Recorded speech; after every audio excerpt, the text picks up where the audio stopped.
الله المولان العظيم.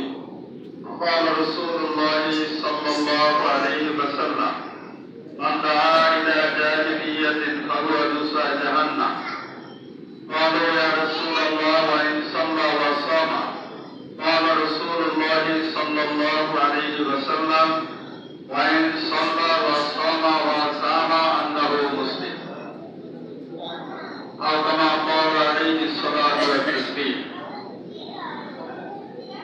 শহীদ খুলনা হৃদয়ের সংগঠন বাংলাদেশ জামাত ইসলামী মোল্লাহাট উপজেলার কুলিয়া ইউনিয়নের 1 নম্বর ওয়ার্ড কর্তৃক আয়োজিত আজকের এই দাওয়াতি সভার সম্মানিত সভাপতি, ইউনিয়ন জামাত ইসলামীর সংগ্রামী সভাপতি জনাব শিকদার মনিরুজ্জামান, আমাদের মাঝে উপস্থিত আছেন মোল্লাহাট উপজেলা জামাত ইসলামীর সংগ্রামী সিপাহ সালার উপজেলা আমির জনাব হাসমত আলী সরদার, আমাদের মাঝে উপস্থিত আছেন মোল্লাহাট উপজেলা জামাত ইসলামীর নায়েবে আমির হাফেজ আব্দুল সবুর, যুব বিভাগের সেক্রেটারি আমার অত্যন্ত স্নেহধন্য পারভেজ, বিশেষ করে এই মসজিদের সম্মানিত ইমাম সাহেব, নেতৃবৃন্দ, প্রিয় দিনী ভাইরা, আবারও সকলকে হৃদয়ের মণিকোঠা থেকে সালাম জানাই। আসসালামু আলাইকুম ওয়া রাহমাতুল্লাহি ওয়া বারাকাতুহু।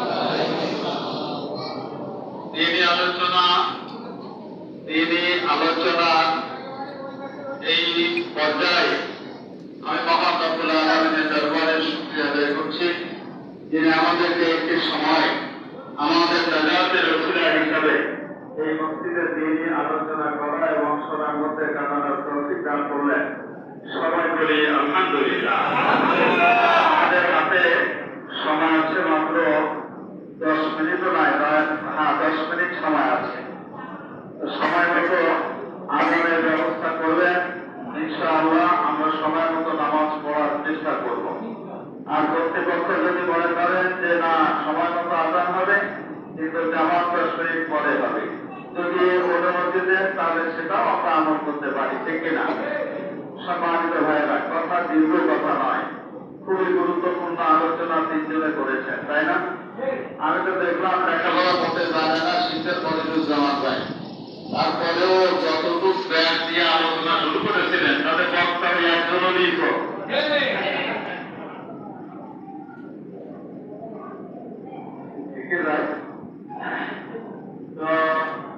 মনিরুজ্জামান ভাই একা বক্তা হলেই এই দাওয়াতি সভা যথেষ্ট ছিল। তারপরে পারভেজ যে বক্তব্য রেখেছে অত ভালো বক্তা তো আমি নিজেও নই। এরপরে হাফেজ আব্দুল সবুর যেহেতু আয়াত করে কথা শুরু করেছিলেন, আমির সাহেব বক্তব্য রেখেছেন, আমি এই সব বক্তব্য মিলাই অত্যন্ত সংক্ষেপে 2-4টি কথা আপনাদের সামনে উপস্থাপন করতে চাই। আপনারা ইতিপূর্বে বিভিন্ন বাজারে পোস্টারের মাধ্যমে আমার ছবি দেখেছেন, তাই না? কিন্তু সরাসরি কারা আজকে আমাকে সরাসরি দেখলেন তারা তো আপনাদের তাদের সংখ্যা কিন্তু কম নয়। আমার সৌভাগ্য যে আমি যে অঞ্চলে আমি একেবারেই পরিচিত ছিলাম না, আল্লাহ তাআলা আমাকে আজকে সেই অঞ্চলে আল্লাহ তাআলা হাজির হওয়ার তৌফিক দান করেছেন। মাহবুবের দরবারে সুজুদ এবং শুকরিয়া, আলহামদুলিল্লাহ। কথা একেবারে সাধারণ কথা বলার সুযোগ নেই, আমি শুধু একেবারে পয়েন্ট ভিত্তিক 2-4টি কথা বলব। তার মধ্যে একটি কথা হলো আমরা কোরআনের পক্ষে না বিপক্ষে? সবাই জবাব দিয়েছে আমরা কোরআনের পক্ষে না বিপক্ষে? যদি কোনো কালেমা পড়া 5 ওয়াক্ত নামাজি লোক সে যদি বলে আমি কোরআনের আইনের বিপক্ষে, তাহলে ইমাম সাহেব ফতোয়া দেয়, তার ইমাম থাকবে না। তারপরেও আমরা মুসলমান হয়ে আমরা ইসলামের পক্ষে ভোট না দিয়ে অন্যরা দিকে, কারণ এটা আমাদের দেশের একটা ট্রেডিশন চালু হয়েছে। সেই ইবাদতের কথাই আমাদের শিক্ষার মনিরুজ্জামান ভাই বলতেছিলেন যে আমরা ইবাদত বলতে আমরা বুঝে নিয়েছি দৈহিক কিছু অ্যাক্টিভিটিসের নাম, তাই না? বহু লোক আছে 5 ওয়াক্ত নামাজ না 10 ওয়াক্ত নামাজ পড়ে, কয়েকটা পড়ে 10 ওয়াক্ত পড়ে, হিসাব করলে 10 ওয়াক্ত হয় না? আপনি ভদ্রের বয়সে হিসাব করা শুরু করেন, ইশরাক করেন, চাষ করেন, দোয়া করেন, তাহাজ্জুদ করেন, আওয়াবিন করেন, তাহলে কয়েক হয় 10 ওয়াক্ত নামাজ পড়ে, কিন্তু তাবুয়ে ছাড়া চেনে না।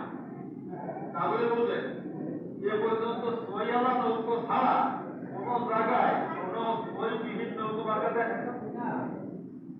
তাহলে আমাদের দেশের সইয়ে যাওয়া করে কি কয়? তাবুয়ে নৌকো কয়।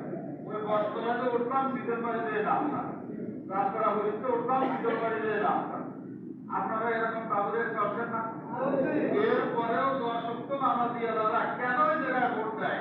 তারা বিশ্বাস করে যে আল্লাহর কোরআন নামাজ পড়তে বলেছে, রাজনীতি করতে বলে না।